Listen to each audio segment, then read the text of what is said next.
Chapter 1. The Moneylenders.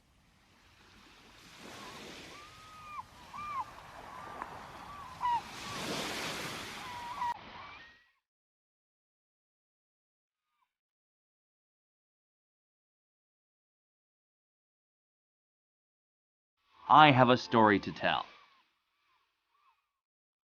It is a story of love and hatred, a story of giving and taking, a story of laughter and tears. This story was told a long time ago, but it still has as much meaning today as it did then. It happened in a city called Venice in Italy. This beautiful city rests like a crown jewel on the Adriatic Sea.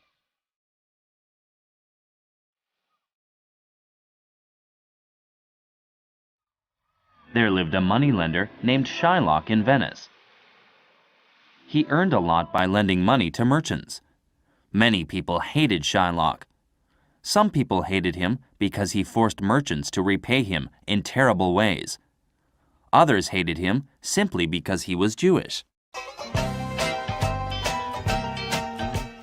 Of all the merchants who lived in Venice, one hated Shylock more than the others. His name was Antonio. Shylock hated Antonio as well. This was because Antonio was a very generous moneylender.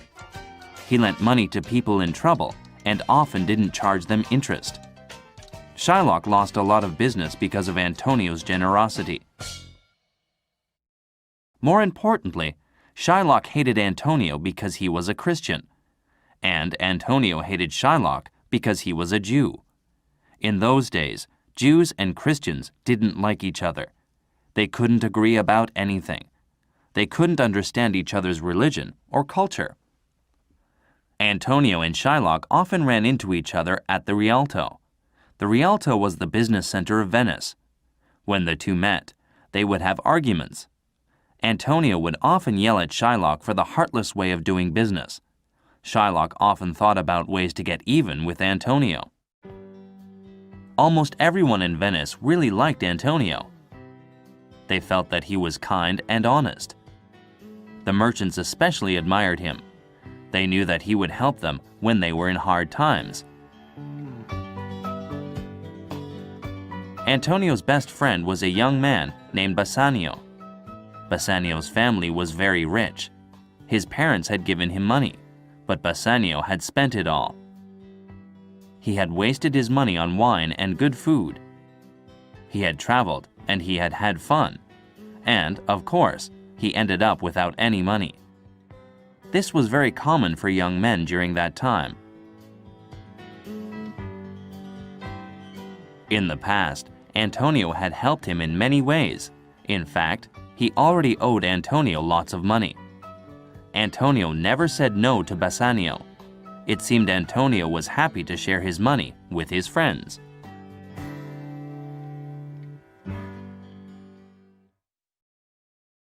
One day, Bassanio came to Antonio for another loan. Antonio, I have great news. I've fallen in love with someone. Her name is Portia. She's the most beautiful woman in the world. And not only that, she's rich too. Her father passed away recently, and she's going to inherit lots of money. "That's wonderful news, Bassanio," said Antonio. "It sounds like she is a wonderful woman.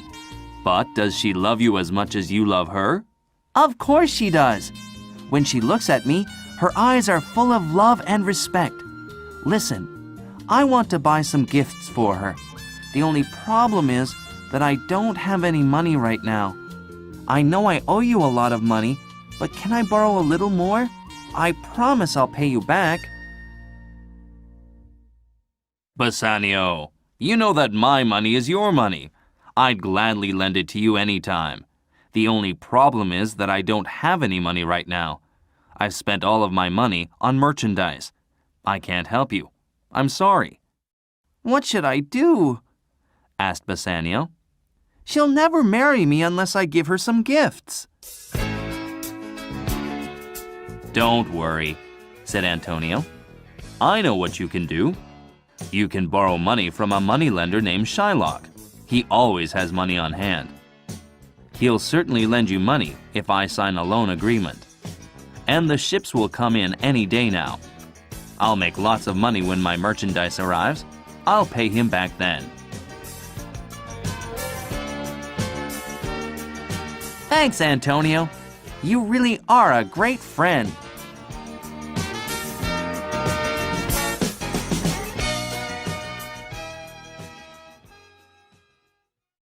While Bassanio and Antonio were out to find Shylock, Portia was facing her own problems. Portia's father had arranged conditions of her marriage before he died.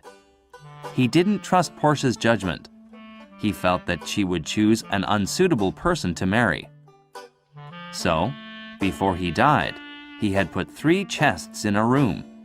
One chest was made of gold, one of silver, and one of lead. In one of these chests was a small picture of Portia. If a suitor chose the right box, he would find the picture. That meant that he could propose to Portia. Portia's father believed that the best husband would know which box to choose. If he found the wrong box, he would have to leave the house right away. He wouldn't be allowed to marry Portia. In addition, he wouldn't be able to marry anyone or have a girlfriend for the rest of his life. Every suitor had to sign a contract agreeing to these conditions. It was a big risk for them. But Portia's father felt that his daughter was worth the risk. Portia lived in a small town called Belmont. She had many men visit her house. They all wanted to marry her because she was rich and beautiful. She was tired of having these strange men come to her house.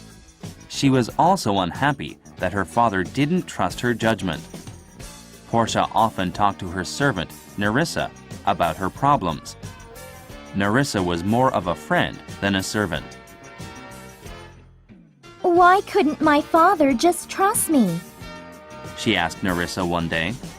Your father was right, Said Nerissa. There are so many bad men out there. They just want to marry you for your money. But the men who come here are so boring. They have bad manners and they are vain. Some of them drink too much wine. Some of them even smoke. I'm so sick of these guys.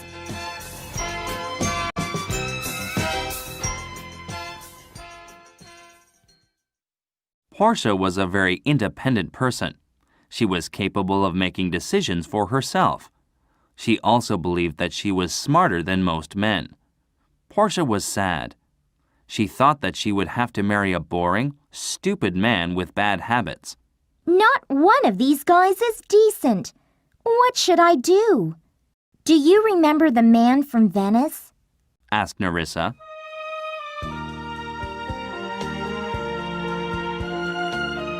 Portia's eyes sparkled.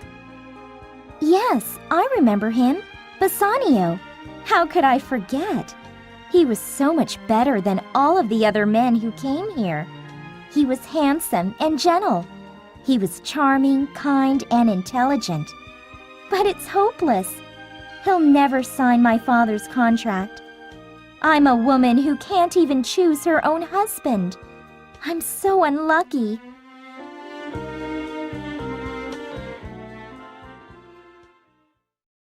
Another servant then entered the room.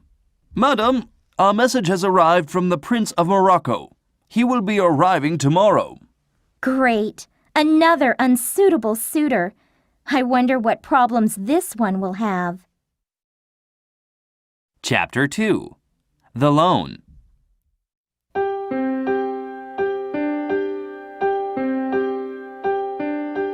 Meanwhile, in Venice, Antonio and Bassanio found Shylock. He was at the Rialto as usual. Shylock, I have a request for you, said Antonio. I'd like you to loan 3,000 ducats to my best friend, Bassanio. I will sign the contract.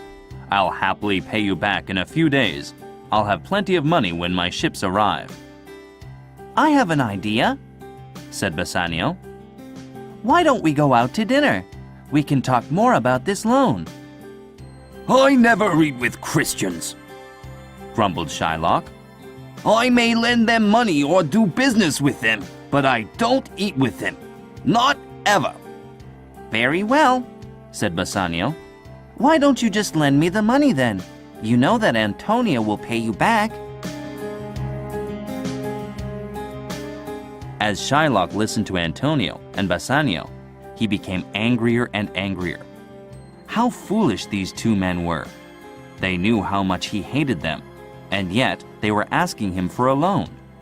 He was determined to make Antonio pay dearly. Shylock, yelled Antonio. are you going to lend us the money or not? Answer me. Shylock answered him slowly. Do you remember all of those times that you insulted me in a loud voice that everyone could hear? You once spat on me and called me a dog, and now you want to borrow money from me, a dog! Look, I'm not asking you a favor. You can charge me any interest you want. I don't mind. My ships will arrive any day now.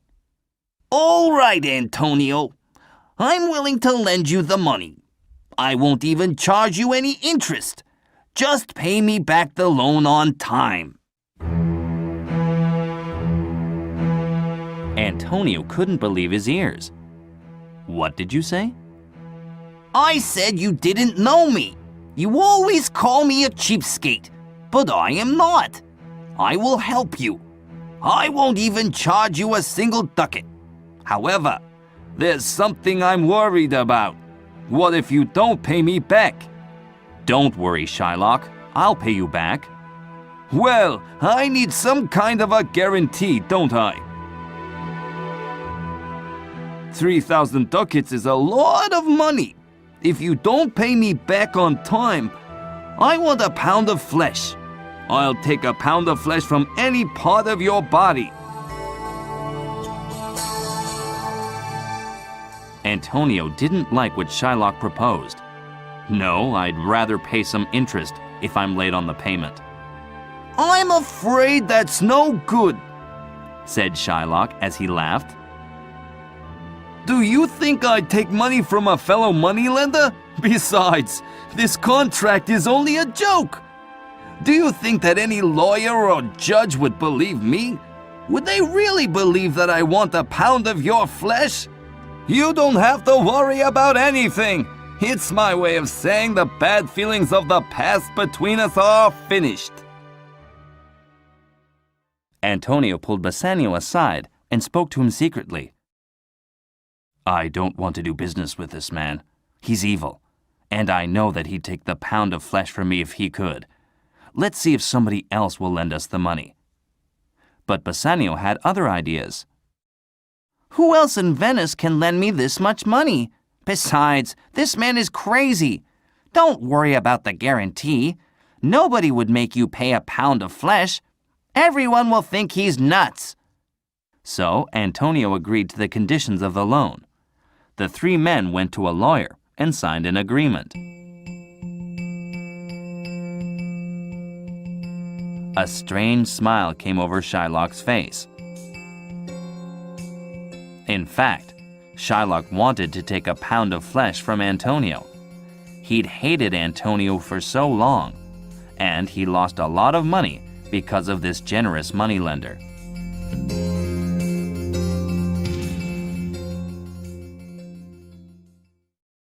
Bassanio took the money that Antonio had borrowed, although he had a bad feeling about the loan contract. He bought many gifts and clothes that he needed to propose to Portia. He then loaded the gifts into a carriage. He and his servant, Graciano, went to Portia's house with the carriage. When Bassanio arrived, Portia was delighted. She had hoped that he would return for her. She was in love with him. Portia, I'm so happy to see you again, said Bassanio. But I have something awful to tell you. I'm broke. I have no money. Bassanio, don't worry about that. I have all of the money we need. Money means nothing to me.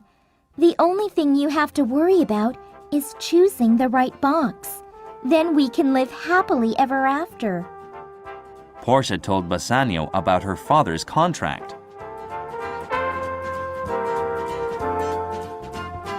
All right, I'll go choose the box now. Portia started to worry. What if he chose the wrong box? Don't choose today. I have a bad feeling. I want you to wait. Wait? But the sooner I choose, the sooner I can marry you. I can't wait any longer. Then let me hire a musician. Maybe the music will help you think more clearly. A little while later, a musician came. He began to play soothing music.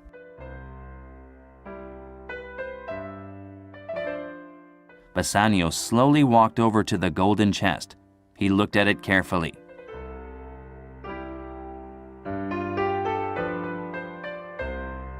This can't be it, he said to himself. It's too obvious. Everyone would choose the golden one first. I think Portia's father wanted to separate the wise men from the fools. Then, he walked over to the silver chest. If men didn't choose the golden chest, then they would choose this one. That's obvious as well. Bassanio's eyes settled on the lead chest. This is the least obvious choice. I don't think anyone else would choose this one. He opened the box.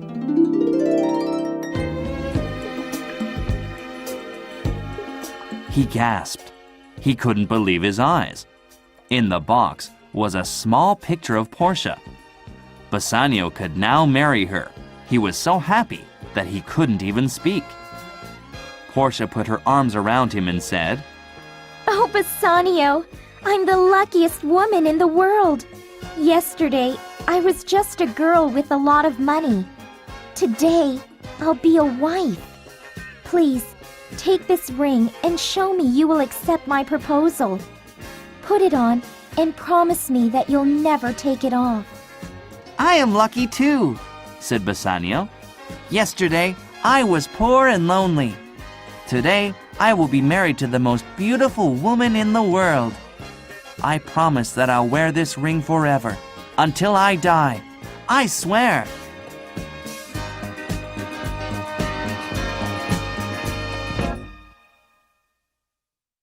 It was a very happy moment. Gratiano felt that it was a good time to ask Bassanio something. Since you're getting married, I'd like to get married too. Well, that's wonderful, said Bassanio. But who are you going to marry? I want to marry Nerissa. Bassanio and Portia were very surprised. I didn't know you wanted to get married, Nerissa. Cried Portia. This is a great day. That evening, the couples got married. Bassanio and Gratiano wore golden rings that they promised never to take off. They were the happiest men in the world.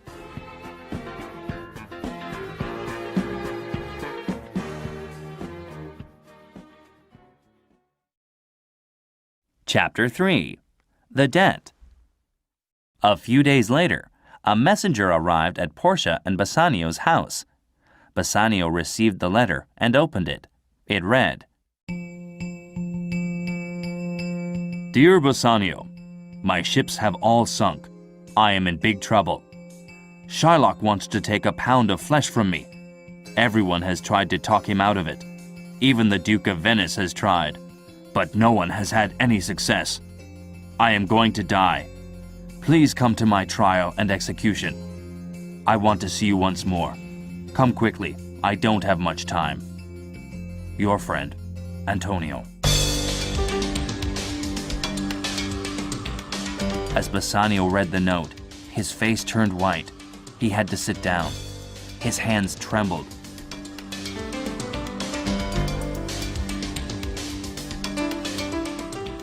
Portia ran to him. What is it? What's wrong? Please, answer me. Oh, my poor friend Antonio. He's going to die. Portia, listen to me carefully. I am not only a poor man, I'm a debtor as well.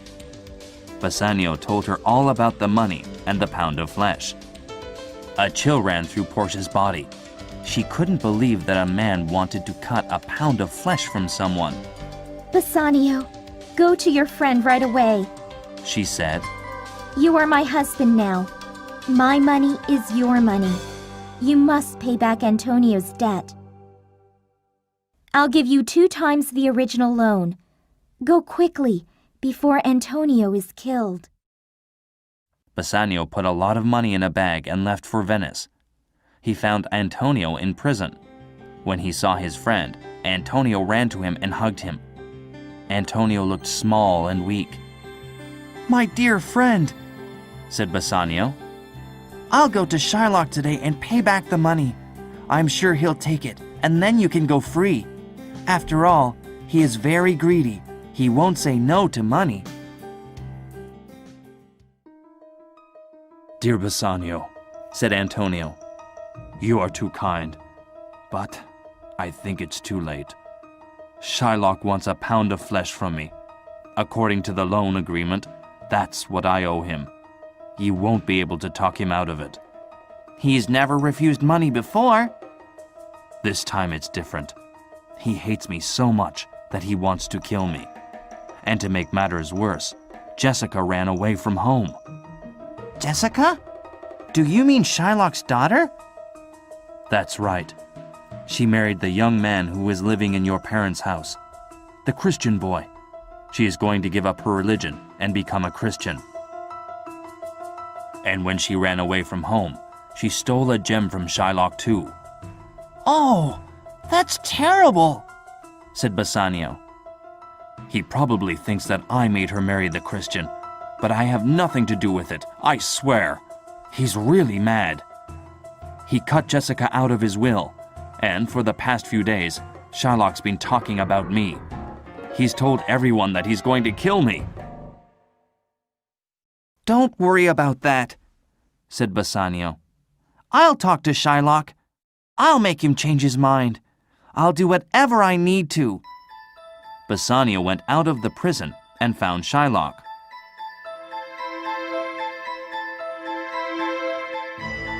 Please, I beg you, please spare Antonio's life. Please, please release him from prison. Here's 6,000 ducats. That's twice the amount we borrowed in the first place. Antonio begged on his hands and knees. No, I want a pound of flesh. He owes me that. I'll give you 9,000 ducats. Just let him live. No, Name your price. I'll pay you anything. I want a pound of flesh.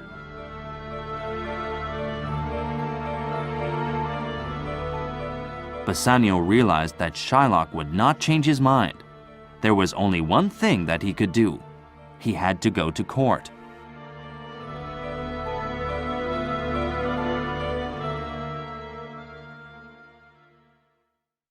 At that time, everyone of Venice was talking about the problem. Everyone felt sorry for Antonio.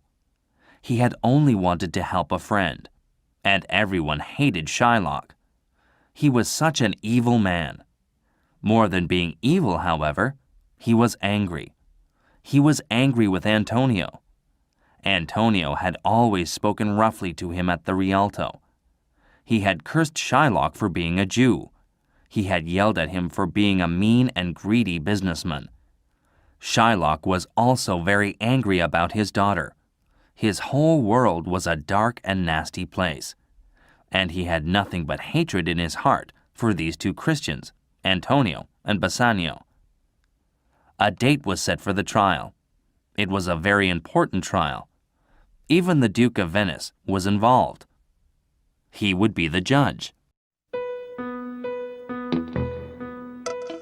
Meanwhile, in Belmont, Portia heard about the trial. She decided that she had to help poor Antonio. She could not rely on fate to change the course of events. Portia wrote a letter to her cousin, Bellario. He was a well-known lawyer. She asked for his opinion about Antonio's case. She also asked him to lend her the clothes that he wore in court. A few days later, a letter and a box arrived in Belmont. The letter had instructions for defending Antonio. In the box were 2 sets of clothes that Bellario wore in court. Portia dressed in one set. She made Nerissa wear the other set. Then they left for Venice. Portia and Nerissa went to the grand courthouse of Venice. There, they waited for the trial to begin. On the day of trial, it seemed like every Venetian came to the court. Everyone wanted to know what would happen to Antonio.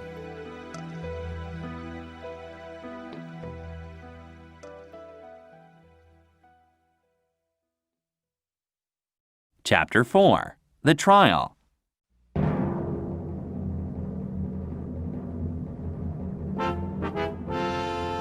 When the trial began, Portia gave the Duke of Venice a letter. The letter was from Bellario. It said that he could not be Antonio's lawyer because he was sick. Bellario wrote that Balthazar would be Antonio's lawyer instead. Balthazar was actually Portia in disguise. The Duke didn't mind that Balthazar would represent Antonio.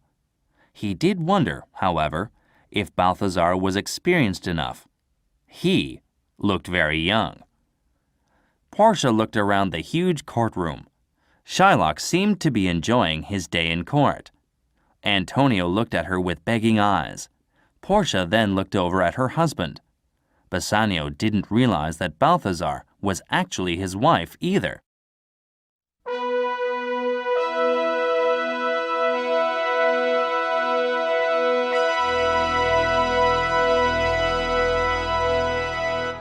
As the trial began, the room grew quiet.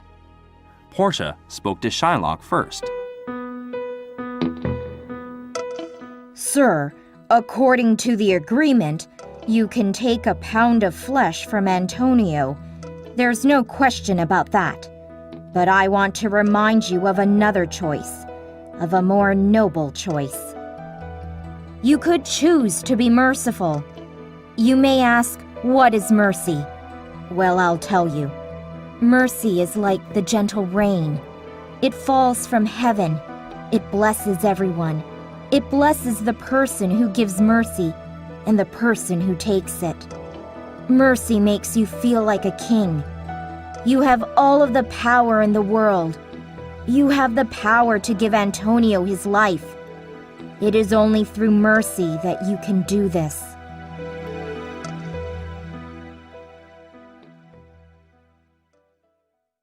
All of the citizens in the courtroom agreed with Portia.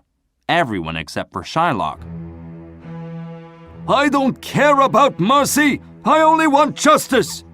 He yelled. Well, why don't you just allow Antonio to pay you back? It's too late for that now! I don't want money! I want my pound of flesh! Read the contract! It says that I can take the pound of flesh, and it says that I can take it from the place nearest to his heart. Antonio, you must get ready to die then, said Portia. Everyone in the crowd gasped. They couldn't believe what they were hearing. Shylock, said Portia in a pleading voice. Please take this money and let me tear up the loan contract. Shylock said, I will never change my mind, not for any reason. He began sharpening his long knife. He couldn't wait to cut into Antonio. Portia turned to Antonio. Do you have anything to say before you die? No, said Antonio. I am ready to die. Then he turned to Bassanio. Goodbye, my friend. Don't blame yourself for my death. Bassanio was crying. Oh, Antonio, I would do anything to save your life, but there's nothing I can do. I'm so sorry. You are the best friend in the world.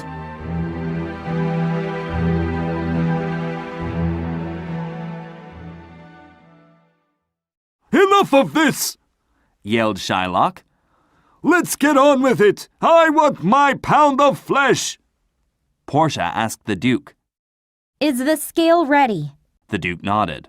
Is the doctor here? What doctor? asked Shylock. There should be a doctor here. Antonio shouldn't bleed to death. But of course, Shylock wanted him to bleed to death. The contract says nothing about a doctor. But surely we need a doctor here.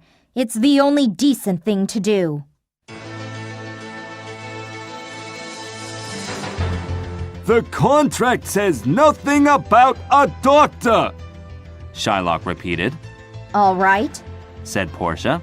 A pound of flesh is yours. The law allows it. The court awards it. Shylock was very happy that he could finally kill his enemy. He was very pleased with the young lawyer. You are such a good lawyer, He said. You understand justice. Shylock picked up his sharp knife. It was bright and shiny.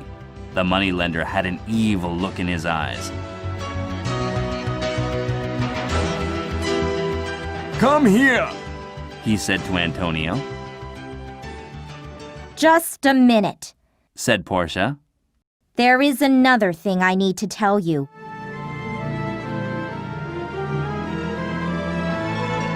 This contract doesn't give you a drop of blood. If Antonio loses a drop of blood, you will break the law. The city of Venice will take all of your money and land. Do you understand? Shylock didn't know what to say. Everything had changed. He couldn't possibly get his revenge now. His face turned red with anger. Everyone was very impressed with this young lawyer. Balthazar used the terms of the contract to save Antonio. There was no mention of blood in the contract. Shylock could not take any blood. Therefore, he couldn't take any flesh either. The people in the courtroom clapped their hands. Hooray for Balthazar! Shylock slammed his fist against the table. Well, where's my money then? If I can't have my pound of flesh, I want my money! Here it is! Bassanio happily threw him a bag with 3,000 ducats inside. Shylock began to walk away. Not so fast. Said Portia. You tried to murder someone. By law, you must give all of your money to the city of Venice. You could also be killed. You are at the mercy of the Duke of Venice. Get down on your hands and knees. Beg him for forgiveness.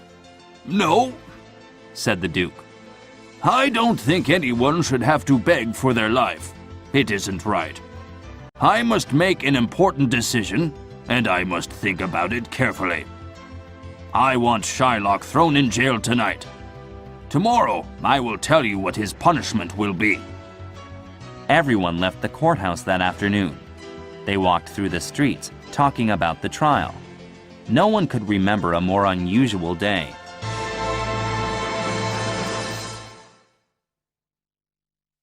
Chapter 5. The Sentence.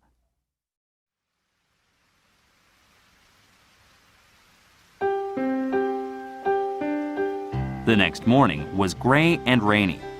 Shylock felt that it was the last day of his life. The atmosphere of the courtroom was very gloomy. The crowd hated Shylock, but nobody wanted him to be killed. When the Duke walked in, everyone became very quiet. Most people understand mercy, said the Duke at last. It seems that you, Shylock, don't understand it. I am a human being. I understand mercy. And I understand the value of a human life. In the spirit of mercy, I forgive you. I will spare your life. I must punish you, though. If I don't, maybe other people will act like you. You must give half of your money to Antonio and the other half to the city of Venice. Antonio was always a generous man. Even after all that had happened, he didn't change. He knew that Shylock's daughter Jessica was poor. I have a request about the money, said Antonio. What is your request? Asked the Duke. The court became quiet again. The crowd leaned forward to hear. I want to give Shylock's money to his daughter. And I want him to put Jessica back in his will. I think this is a fair request. Shylock, I order you to give half of your money to Jessica. And you must write her back into your will. If you don't do this, I'll throw you in jail for the rest of your life. Shylock felt sick. He had failed to get revenge on Antonio. He had lost his money. He hated everyone. Fine, I'll do what you want. Just let me go now. I am not feeling well. Shylock was set free. He walked through the streets pulling out his hair. He couldn't believe his luck.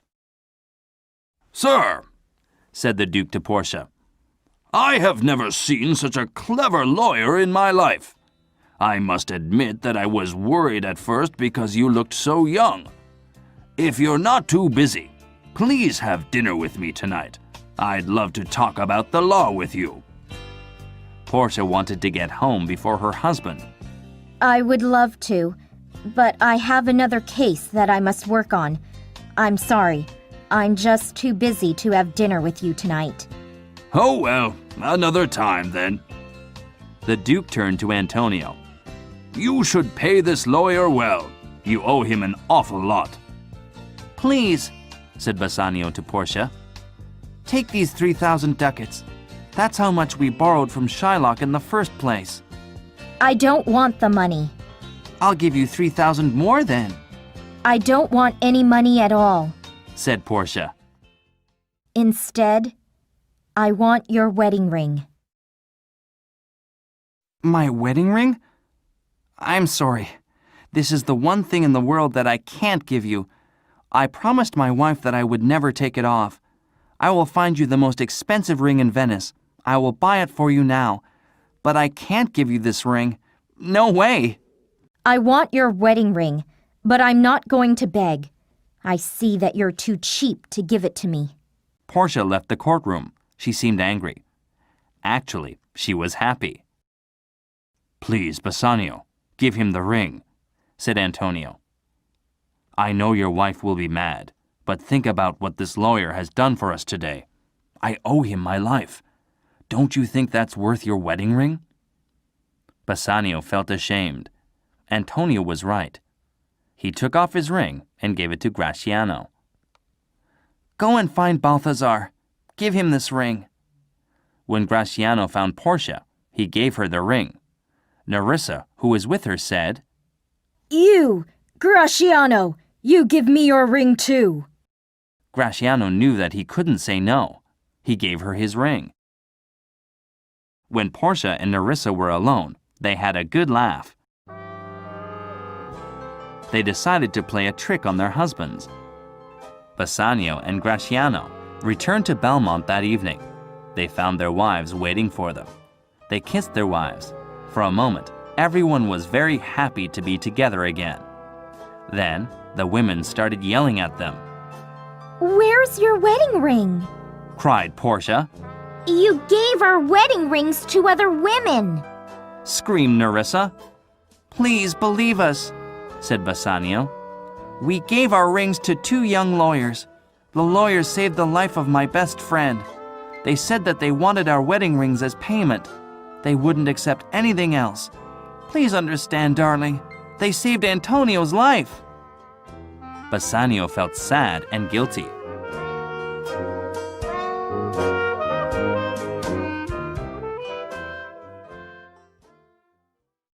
I suppose that there is only one thing we can do, said Portia. Bassanio was afraid. Gratiano's knees were shaking. We must give you your rings back. Portia opened her hand. Nerissa opened hers as well. Bassanio and Gratiano couldn't believe their eyes. They were holding their wedding rings. Portia and Nerissa started to giggle. Then they laughed harder and harder. The men stood there with confused looks on their faces. Finally, Portia began to tell their story. Bassanio was amazed. His wife was even more wonderful than he had thought. She was the cleverest woman in Italy. She saved his best friend's life. He was overcome with happiness. As if this surprise weren't enough, a messenger soon arrived with another. The man brought news that Antonio's ships had not sunk. They had safely arrived in Venice. The goods were ready for sale. They couldn't have been happier.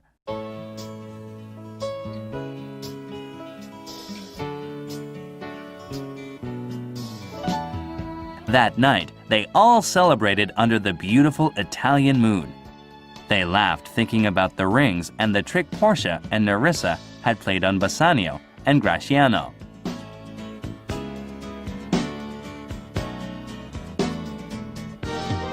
Bassanio looked lovingly at his wife. What's the scariest thing in the world? He asked her. Owing a pound of flesh to a moneylender? Asked Portia.